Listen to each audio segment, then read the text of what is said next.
Kia ora. My name is Karl Burrows and I'm the founder of Haka Works, and welcome to our first podcast. It's a new thing for us. As we go on this podcast journey, we're keen to hear what you think and who would you like to hear from.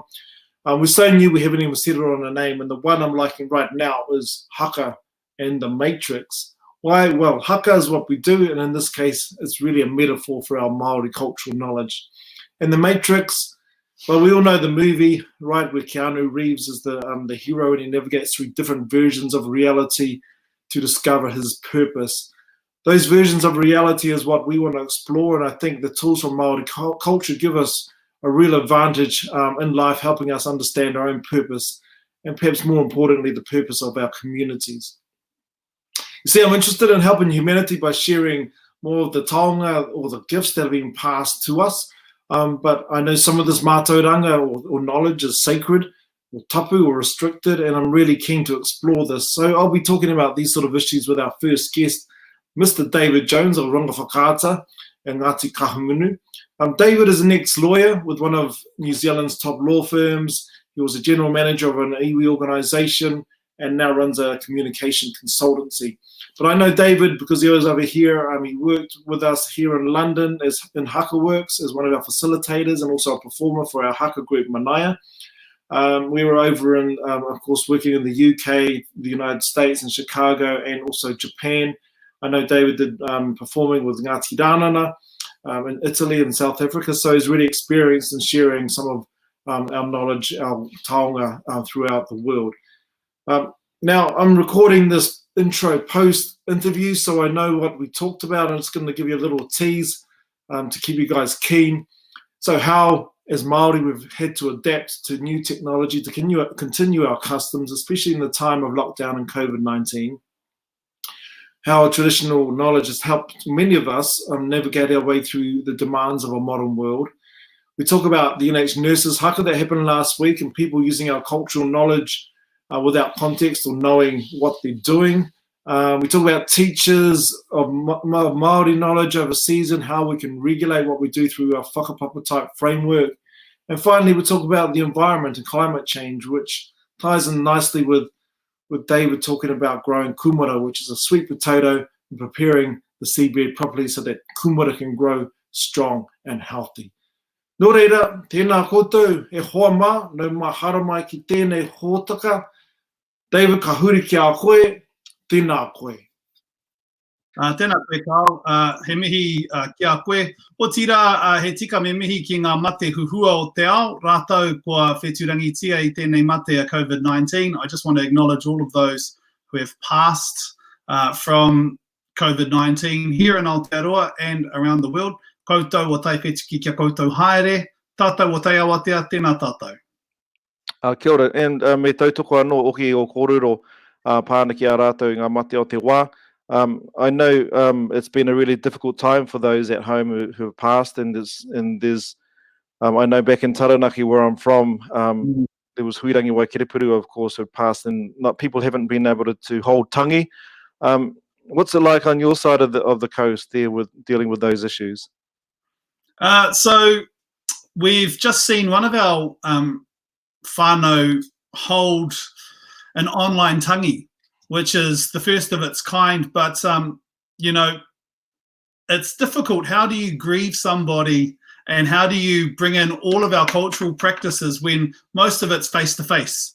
Now we're using technology to bring that all together so that we can grieve our loved ones and farewell them in the way that we know and the way that they should be. It's difficult because, you know, kanohi ki te kanohi, we're so used to face-to-face. I mean, our greeting is by pressing noses. So I just want to ask you a little bit about your background, David. I mean, I know you've been brought up around your elders and able to learn tikanga Māori and your te reo. And I mean, that's not the experience of everybody, let's be honest, in our culture.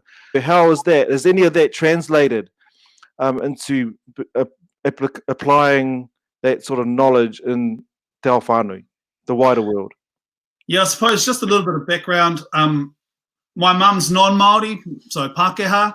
My dad is Māori. I was very, very fortunate to be one of those kohanga reo children. So those children that was brought up in the language nests with those native and second language te reo Māori speakers. So I was very fortunate. We live in a village of about 600 people. Now, within a 2-kilometre radius, we have about 5 marae, which is unheard of. And so for me, we lived within an epicenter of Maori culture. Most of the people in our village are Maori. And, you know, as a 2-year-old, when I started speaking or talking, I was speaking te reo Maori and English, but the old people would tell us stories. And it wasn't just me, it was a cohort of us, but I was that kid that would repeat those stories verbatim just because that's my nature. And because that was my nature, I had a lot of them download histories and stories and things like that. And I've been very lucky to hold those. And for me, it's my job is just to share it back with my own people so that they understand and that they learn as much as what I've been given. You know, it's my privilege to have been taught that. So from that perspective, yes, I've been taught a whole lot of things, but taking that into the outside world. So I've written a couple of notes here, but really, I think we have a saying which says, "Toia ngā waiwai, au koutou tamahine kia pai ai te tū ki runga I ngā pārai o manutuke."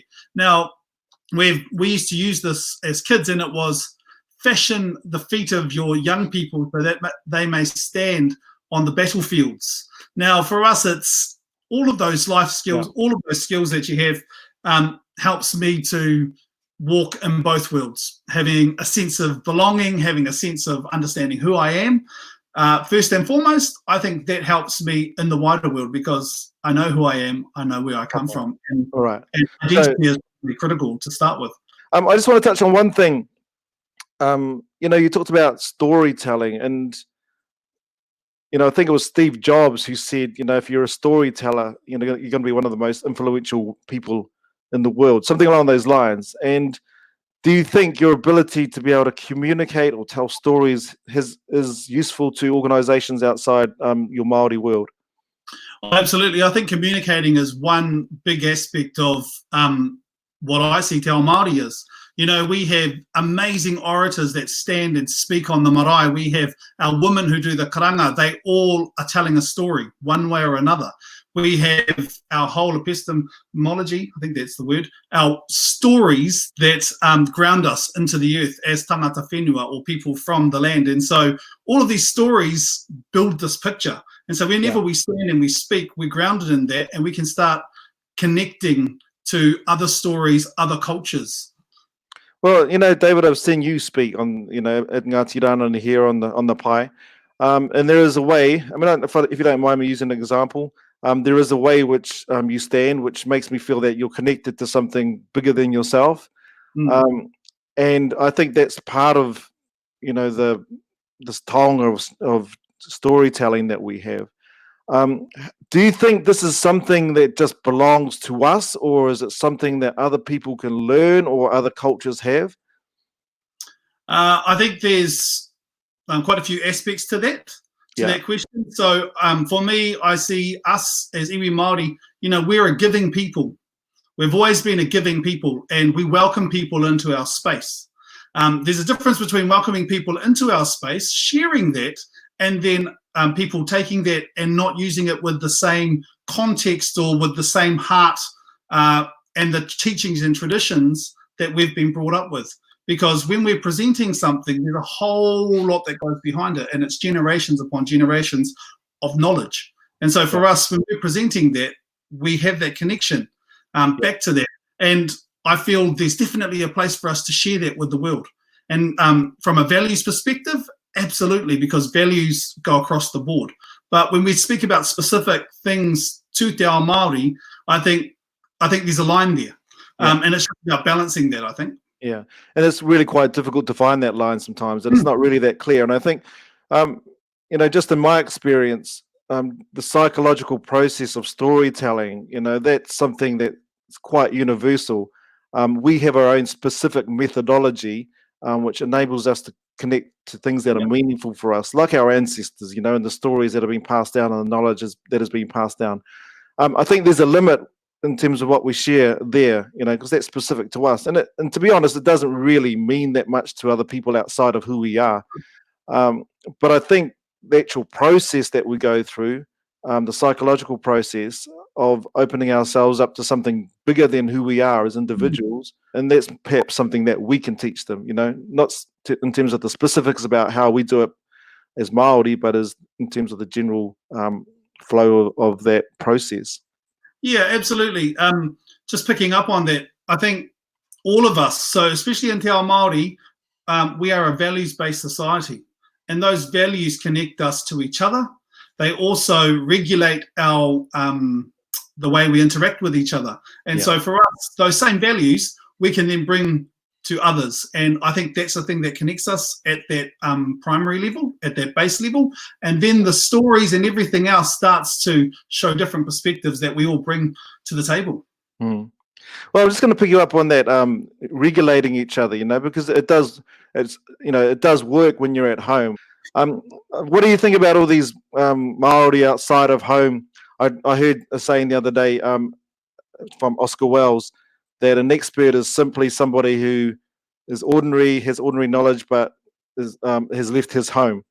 I remember of the kuku i te kāinga, kaka i te haere is another whakatauki that comes to mind. At home we're kuku, we're like the pigeon. As soon as we leave our homes, we're kaka, and broadcasting all our knowledge to the world. It's just any thoughts on those ideas? Well, I suppose when you're one of a few people in the room that has some sort of knowledge, you become the expert. And when I think about regulating or that regulation aspect, I think about whakapapa, which is our genealogy. So our genealogy as Maori tells us, this is where you come from, all of those connections to the taiao, which is the environment, to each other and to other groups. And within that, we have this regulation around who does what. But for me, that if we build on that, we look at whakapapa and we say whakapapa literally means to lay one flat surface on another. And for me, I like looking at that from the earth perspective, because when we dig into the earth, we see that the earth has layers. And each of those layers for me is whakapapa, or a genealogy, because it represents a time, it represents a place, and it represents a relationship. And every layer, every generation represents the continuation of that relationship, wherever that may be. So within that, at home, absolutely, those things regulate. But when you leave home, if you understand how those regulations work, then you're able to share what you know. I know a lot of people that don't go out and say, I know everything. Most of the people that I know, especially overseas, are saying, look, this is what I know, this is what I've learned. I'm definitely not an expert. But when people don't know anything, they look at you and say, you are the expert. Tell me everything. Yeah. And that could put you into a pickle sometimes, just because, again, it's that fine balancing act. Mm. Yeah, and people project that onto you sometimes, as just because you get to stand up and speak, they project something onto you that might not be reality. And it's good to have humility. I think the other thing that's really important is you need to stay connected to home. It's people outside our culture who sometimes take what we do, and I'm just thinking about the NHS nurses here in the UK, and so everybody knows I'm in London, I'm in the UK. We love our NHS because right now there's people on the front line who are dying. There's nurses and doctors, and we get reports of how many people have died because they're there, at the front line battling this virus. So there's a real love for the NHS. You criticize the NHS at your own peril. In saying that, there was a group of them that did a haka the other day, and I saw it. I actually got around to watching it. It wasn't pleasant. It was disturbing. What are your thoughts? Have any thoughts?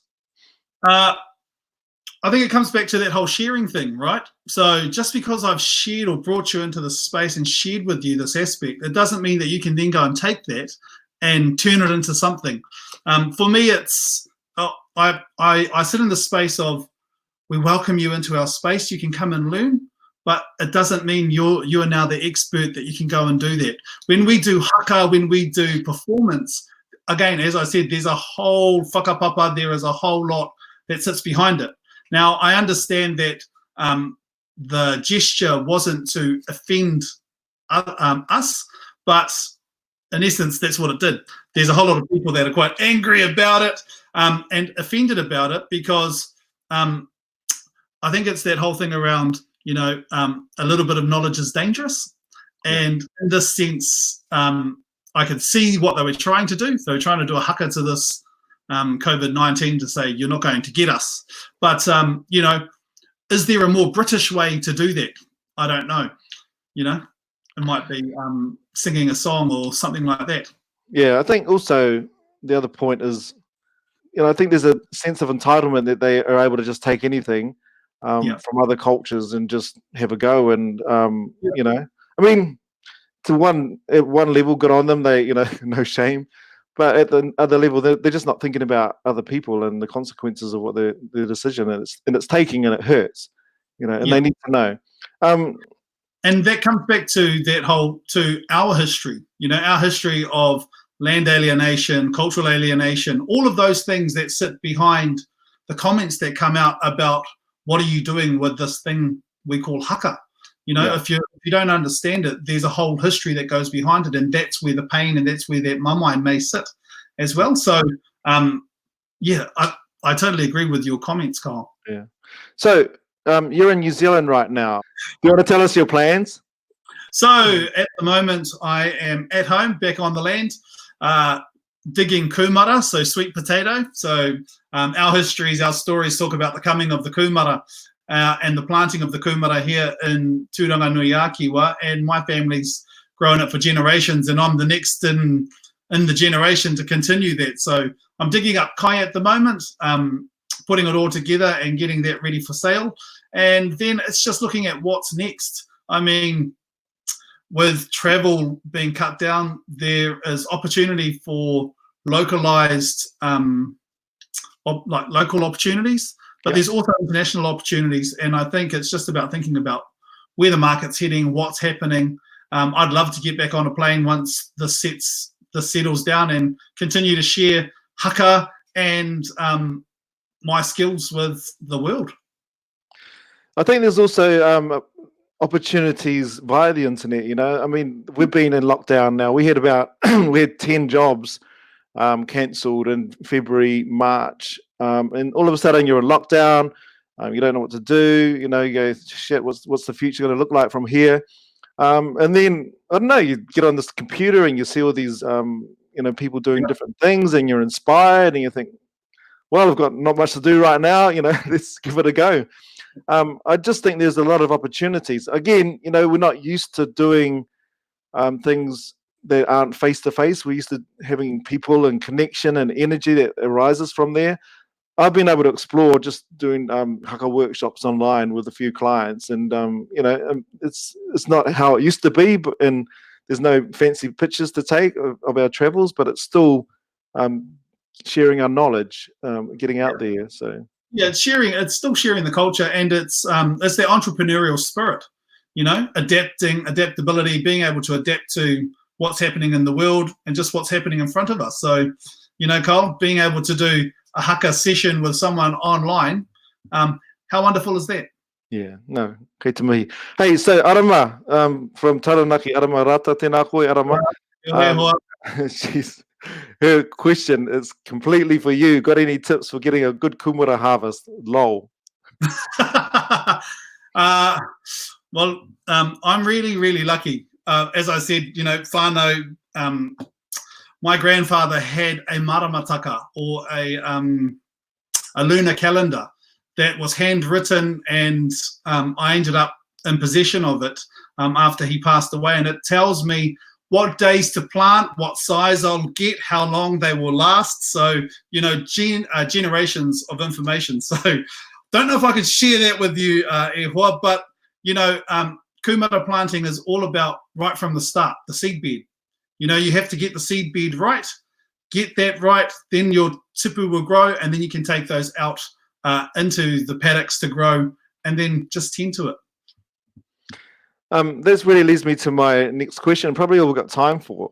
We talk about our sharing knowledge with the world, and I think one of the crucial issues that the world's facing right now is climate change and how we treat the environment. And just what do you think we can share from Te Ao Māori that would help the world have a better relationship with Papa Tuanuku? Oh, well, I think that's a good question. For us, our relationship is with the earth as tangata whenua. We come from the earth, we are of the earth, and our people had rahui, had prohibitions, had restrictions put in place specifically to look after the land. We have this term called Kaitiaki Tama, which means stewardship. But for me, it comes to rights and obligations. We have a right to be part of the land, to take from the land, but we also have an obligation to ensure that it is looked after and sustainable, because we are merely caretakers for the next generation. So if we think of it like that, then we can really start thinking about how we can develop business, think about how we can build the economy around the environment. I think there's plenty of ways to skin the cat, so they say. Yeah, kapa. Also, I think too, if we look at our mythology, if you like, the way we see the creation of the universe, and there's a bit of a juxtaposition compared to Christianity, where God made the world in 7 days for man, the domain of man, and so there's this idea that is through the Christian mythology that we have a right to take because God gave it to us for that purpose, and we're the rulers of this domain. Whereas for our own, we're related. We don't necessarily lord over the plants and the animals. We're connected to them. They're a part of us. Yeah, our whakapapa says that we're at the bottom, pretty much. You know, the plants are our tuakana. They are higher in the pecking order, so to speak, and they give us nourishment. But our job is to protect and look after them as much as it is for them to look after us. I think that's, if we could share that somehow with the rest of the world, I think it'd be a massive mind change, and people will start looking at the world in a different way. I mean, I don't know how, but it's something that I think somebody needs to do. Somebody needs to share this knowledge because I think it'll benefit humanity. And really, this is what the purpose of this podcast is about, is asking, what is it about our Maori cultural knowledge that we can share with the world? What are the limits in doing so? What are the benefits in doing so? What are the benefits to our people or the negatives? And just really explore around that. So, David, I just want to thank you. Kei te miha te ki a koe. I got you on because I know you're a great communicator, and what I mean by that is sharing the knowledge that you've obtained from your upbringing, but presenting it in a way which is understandable for others, who might not necessarily have the same privilege of you in growing up that environment, which of course there are billions of us. So I think there's a lot of scope for sharing more. So kei te miha te ki a koe. Ngā mihi. Kia ora. Okay, so this is our first workshop that we've done. Our first podcast. And I really enjoyed it. I really enjoyed talking to you. So I hope other people did. If you got any suggestions about maybe even people that you'd like to hear from in terms of being guests on the show, do let us know. We're going to be doing some more in the next couple of months. So if you have any suggestions or ways we can improve what we do, we'd love to hear from you. Once again, ngā mihi ki a koe, Rauri, tēnā anō hoki, koe tēnā koutou, kia ora mai tātou katoa. Tēnā Kia ora rā. Cheers.